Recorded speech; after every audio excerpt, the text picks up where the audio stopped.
Hello D students, ನಾನು ಗುರು ವಿಘ್ನೇಶ್ ಭಟ್. ನೀವು ನೋಡ್ತಾ ಇದ್ದೀರಾ ಶುಭದ ಕರಿಯರ್ ಗೈಡೆನ್ಸ್. ಇವತ್ತು ನಾವು ತೆಗೆದುಕೊಂಡಿರುವಂಥ ಕರಿಯರ್ ಸ್ಪೀಚ್ ಮತ್ತು ಹಿಯರಿಂಗ್ ಮೇಲೆ. ಸೊ ಜನಕ್ಕೆ ಭಾಳಷ್ಟು ಗೊತ್ತಿಲ್ಲದೆ ಇರುವಂಥ ಒಂದು ಕರಿಯರ್ನಲ್ಲಿ ಇದು ಒಂದು BASLP ಅಂತ ಒಂದು ಕೋರ್ಸ್ ಬರುತ್ತೆ. ಆ BASLP ಕೋರ್ಸ್ನಲ್ಲಿ ಪರ್ಟಿಕ್ಯುಲರ್ಲಿ ನಾವು ಸ್ಪೀಚ್ ಮತ್ತು ಹಿಯರಿಂಗ್ ರಿಲೇಟೆಡ್ ಇಶ್ಯೂಸನ್ನು ಅಥವಾ ಈಗ ಆಡಿಯೋಲಾಜಿಸ್ಟ್ ಅಂತ ಕರಿತೇವೆ. ಸೊ ಆ ಆಡಿಯೋಲಾಜಿಸ್ಟ್ ಆಗಬೇಕಾದ್ರೆ ಏನೇನು ಕ್ರೈಟೀರಿಯಾ ಇದೆ, ಯಾವ್ಯಾವ ಕಾಲೇಜ್ ಆಡಿಯೋಲಜಿ ಅಥವಾ ಸ್ಪೀಚ್ ಮತ್ತು ಹಿಯರಿಂಗ್ ಕೋರ್ಸನ್ನು ಆಫರ್ ಮಾಡುತ್ತೆ, ಪೇ ಸ್ಕೇಲ್ ಯಾವ ಟೈಪ್ ಇರುತ್ತೆ, ಜಾಬ್ ಅಪಾರ್ಚುನಿಟೀಸ್ ಯಾವ ಟೈಪ್ ಇರುತ್ತೆ, ಹೈಯರ್ ಸ್ಟಡೀಸ್ ಯಾವ ಟೈಪ್ ಇರುತ್ತೆ, ಇದನ್ನೆಲ್ಲ ನಾವು ಡೀಟೇಲಾಗಿ ಸ್ಟಡಿ ಮಾಡುವ.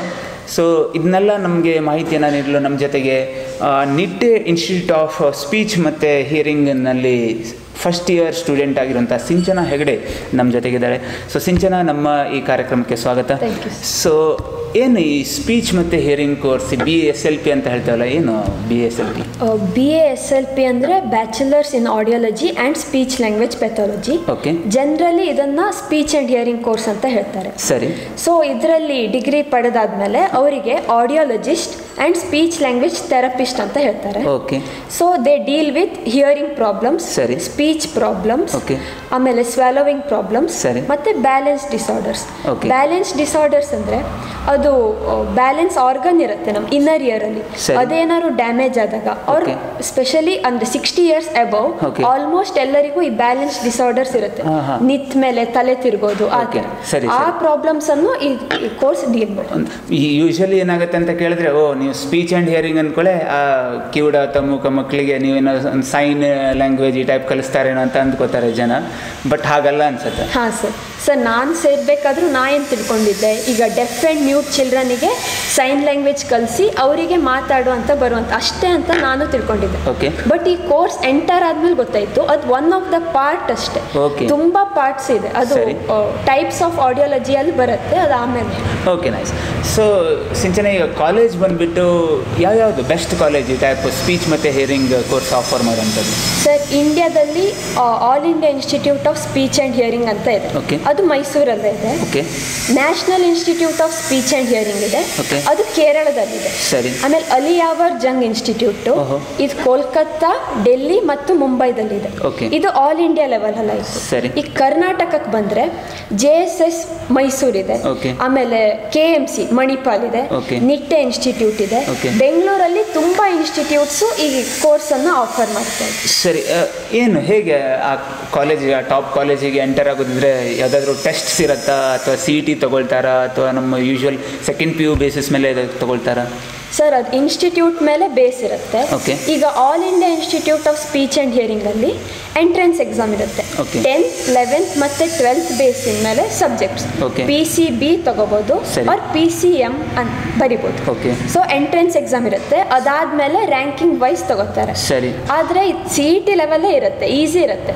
ಬಟ್ ಕಾಂಪಿಟೇಷನ್ ಎಷ್ಟಿದೆ ಅಂದ್ರೆ ಆಲ್ ಇಂಡಿಯಾ ಲೆವೆಲ್ ಸ್ಟೂಡೆಂಟ್ಸ್ ಬರೀತಾರೆ, ಅವ್ರು ತಗೊಳ್ಳೋದು 60 ಸ್ಟೂಡೆಂಟ್ಸ್ ಮಾತ್ರ. 15 ಸ್ಟೂಡೆಂಟ್ಸ್ ಫಾರ್ ಜನರಲ್ ಮೆರಿಟ್, ಅಂದ್ರೆ 15 ಸೀಟ್ಸ್ ಅಷ್ಟೇ ಜನರಲ್ ಮೆರಿಟ್ಗೆ.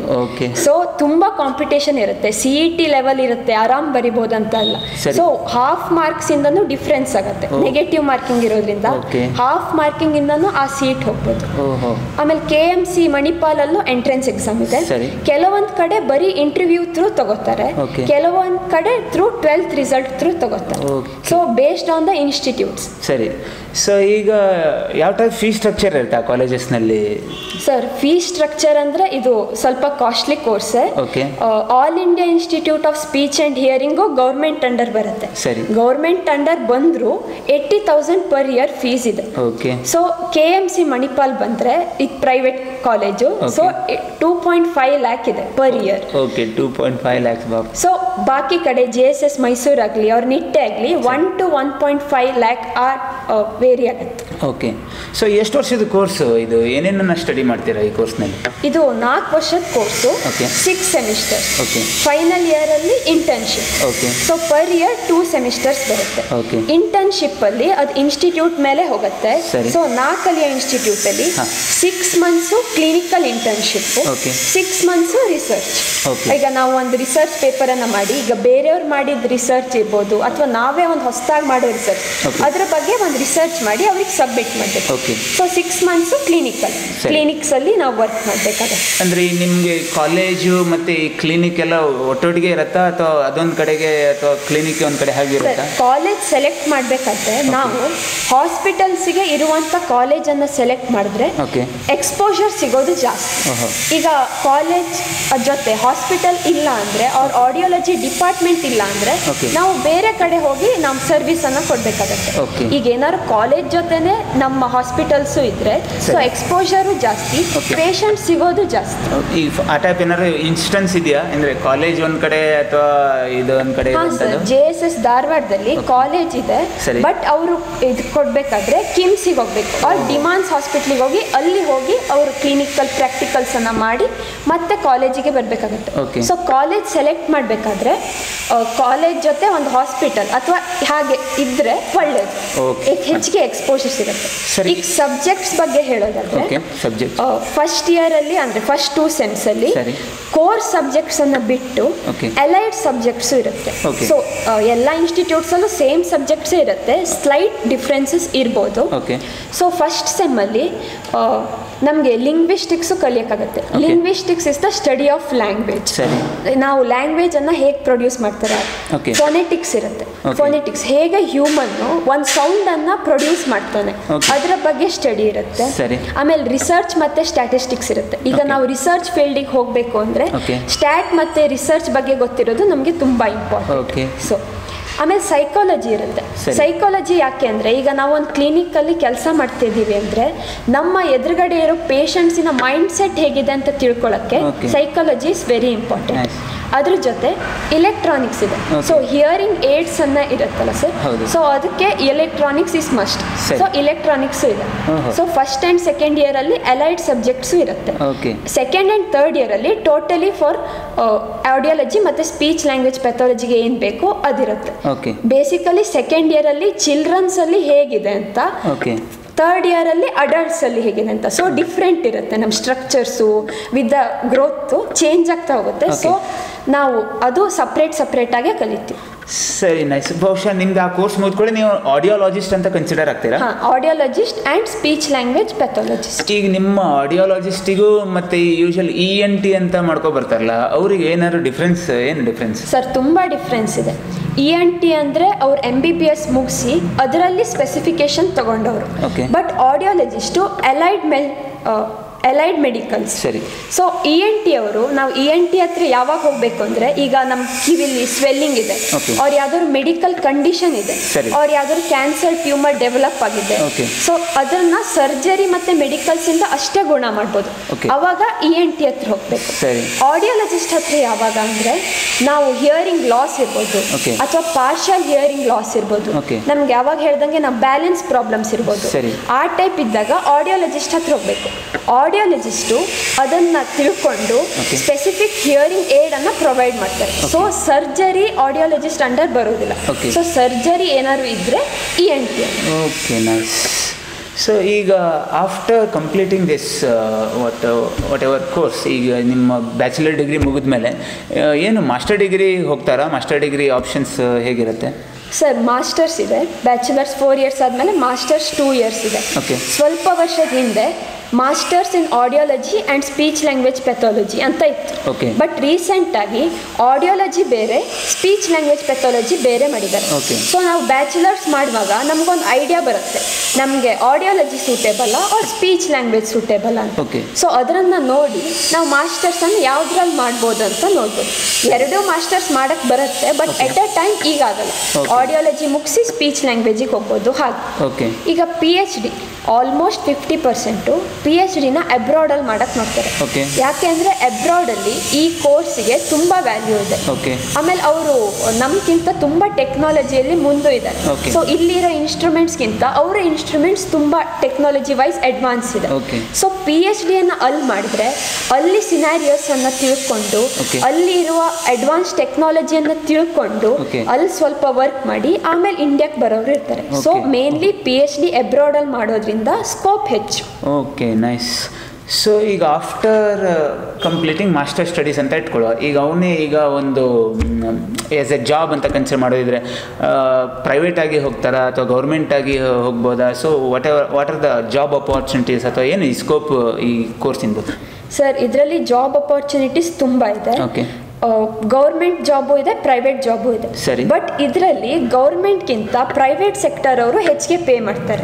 ಯಾಕೆಂದ್ರೆ ಗೌರ್ಮೆಂಟ್ ಎಲ್ಲ ಹಾಸ್ಪಿಟಲಲ್ಲೂ ಈ ಆಡಿಯಾಲಜಿ ಡಿಪಾರ್ಟ್ಮೆಂಟ್ ಅಂತ ಇಲ್ಲ. ಸೊ ಗೌರ್ಮೆಂಟ್ಗಿಂತ ಪ್ರೈವೇಟ್ ಕಡೆ ಹೋದರೆ ತುಂಬ ಸ್ಯಾಲ್ರಿನೂ ಹೆಚ್ಚು. ಸರಿ.